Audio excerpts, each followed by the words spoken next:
Hello, what's up guys, welcome back to my channel, and for today's video we'll be looking at Battle of Tactics number 8. And this is one of the few Battle of Tactics that I want to make a video of because it is really fun. This Battle of Tactics 8 is basically playing the map Oracle on advanced difficulty with a twist, and you can make this map as hard as you want. So let me show you what the introduction is to this map. And in order to make the map difficulty even harder is basically to click on this spell operator and to use its ability. For example, you can see incredible mode and the different color it emits from the statue. And of course, the first buff is a purple color. It's like a purple color icon, so obviously it is not any of the Rafu mode, which leaves to two other buffs that can be given to the enemies. First is the Insidious mode, which makes the enemy deal 20% less damage, and next is the Benevolent mode, which makes you kind of like immune to many kinds of major debuffs. So all of these buildings, they have their own like special power and ability.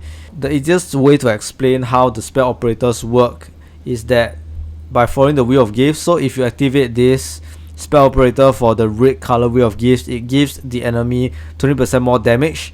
And all of these like building buffs will be permanent. Of course, following, for example, like Oracle Mask, every 60 seconds Oracle Mask will cast this Gifted Mysticism for 15 seconds. And the aim of this is to transport the stone, similar to the Oracle campaign map. And a very good tip for this map is to aim buildings first. That's the first tip, because the buildings are the one that have a lot of special power on it.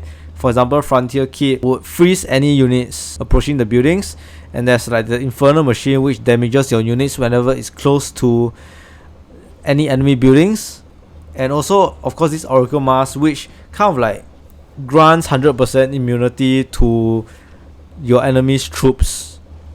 So you cannot kill any like bandit units around their buildings because they have this like Oracle Mask effect. Followed by that, you have to have very good micromanagement, because you want to have your units to singly target a unit. And there's other like Wheel of Gifts, Healing Gardens, which makes the Wheel of Gifts and the Fountain of Rebirth heal the enemy units really quickly. So you have to take note of a lot of these special building effects.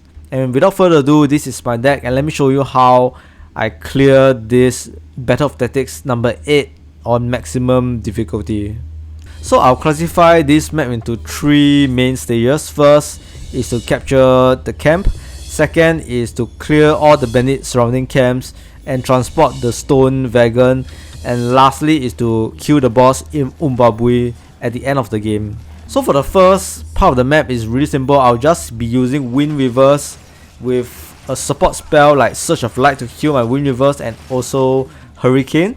The issue with playing this Battle of Tactics on maximum difficulty is that you're unable to root your enemy units because they have the Incredible mode, which makes them immune to many major debuffs. So for Hurricane, it knocks back the small units and is not affected by major debuffs. And as you notice, I put my Wind Reverse to attack from the bottom because that's only because I have closer range with the Bandit Launcher, and if I attack the buildings from the bottom, I will not aggro this Bandit Bouncer. The annoying thing about this Bandit Bouncer is that it can paralyze your unit, so it's very annoying, and any building, any units here will do more damage to you because of all the insane buffs. As you can see, this Bandit Bouncer has so many different kind of buffs: Ice Shield buffs, regenerative buffs, defense buff, and attack buff. So really, you want to avoid taking on many of the enemy units right at tier 1 or tier 2. And also the annoying thing that you can see this like Twilight Pest is because of the Twilight Flash Bender building over here. Whenever you summon a unit, you just become a Twilight Pest, and you have to wait for quite a while until it turns into a normal unit. So basically, this is the first part of the game. You have to destroy these bandit barracks, or the whole bandit base with the bandit units as quickly as possible. If not, more enemy waves will come and attack you, and this would take a long time. So what I would always recommend is to have at least a minimum 7-8 Wind Reverse. The more the merrier, because you want to have more damage. Let's go Hurricane straight to the bandit barracks, and we will be winning this first round out of the 3 rounds. Right, so after the first round, you have tier 2, build up your power wells first, you need more power. The good thing about this map is that you have a ton of power, so power is not an issue. And yeah, build up your tier 2, and for tier 2, I'll be using fire stalkers, and I'll teach you some really interesting mechanics that you can help to increase the firepower of your fire stalkers. I have breeding grounds to save some power, and of course, early game you really have a power deficit, so breeding grounds will really help you to build more units with less power.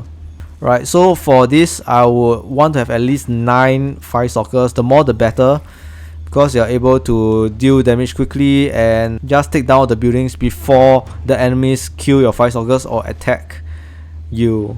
Right, so over here there's one interesting thing. As you can see, I used the Fire Force, and if you have not noticed the Fire Force card, you would think that it only works for melee units, and that is correct, because Fire Stalker is a melee unit. If you switch it to the ability Unstable Ember, this Fire Force buff would still be applicable to the Fire Stalker. So your Fire Stalker does 25% more damage if you use the Red Affinity Fire Force.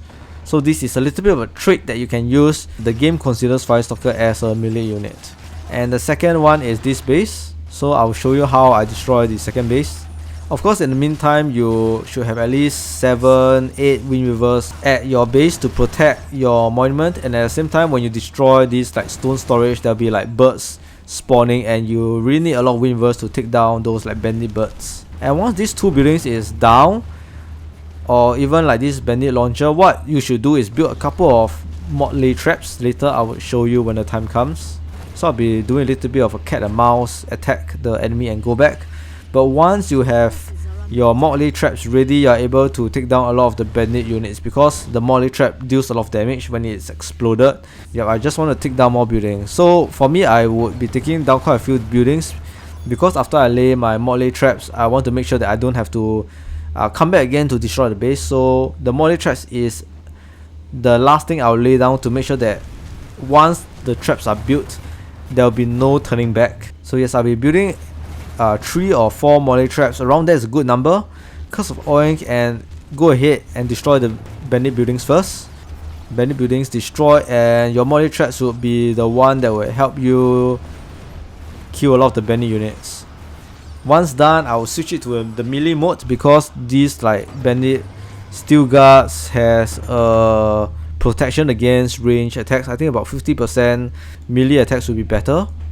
Once you get your tier 3, or like even before that, you can go over here and take down the stone storage, and also even like clear this small base to prevent more spawning of the bandit units. As you see in my deck, if I have tier 3, I have enlightenment, which means that I have access to tier 4, and this is where the game will get a lot easier for this second phase. Area, once you got tier 3, I'll be building the Shrine of Memory. Just one will do, because we have a ton of power.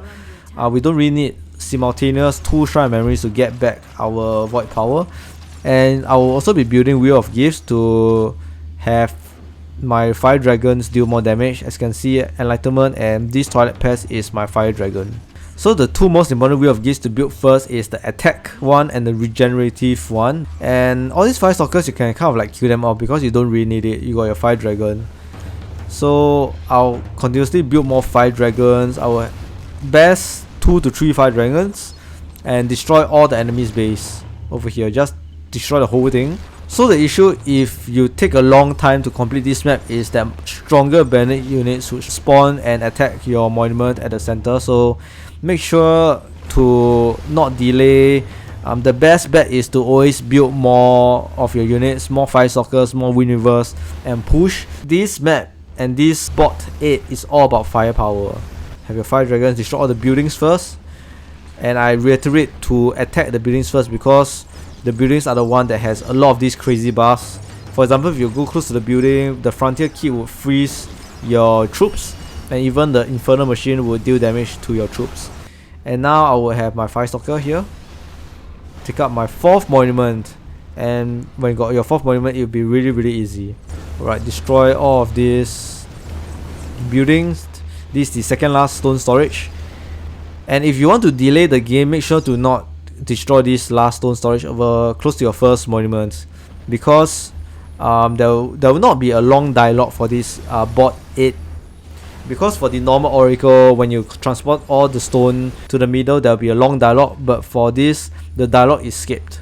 So when the last stones transporter reaches the middle, immediately the fight with Umbabui will start. So make sure that before that happens, you're ready. And how I set up for my Umbabui fight is to have at least 4 fire dragons and 4 giant nymph. With the support of all of the Wheel of Gifts, I'll be building one more Wheel of Gift and 2 live streams. So live stream is a must because it will help reduce damage taken by Umbabui. It deals a lot of damage, and troops will only receive 20% damage of the total damage, so it's really insane. Totally recommend you guys to build live stream to have 2, because it is entirely possible for the live stream to be destroyed because of the insane amount of damage taken by your dragons. And yeah, without further ado, the stone transporter will be reaching the middle and we'll start the final fight with Umbabui. And as you can see, it will really be a long fight because Umbabui has 75,000 health. And not to forget that he'll be healing quite a large number of percentages of his health because of all the building buffs. So be prepared for a very long fight. As you can see, his health is just regenerating back to 75,000. So I totally recommend you guys to have more fire dragons. They deal a lot of damage with massive max reach ability.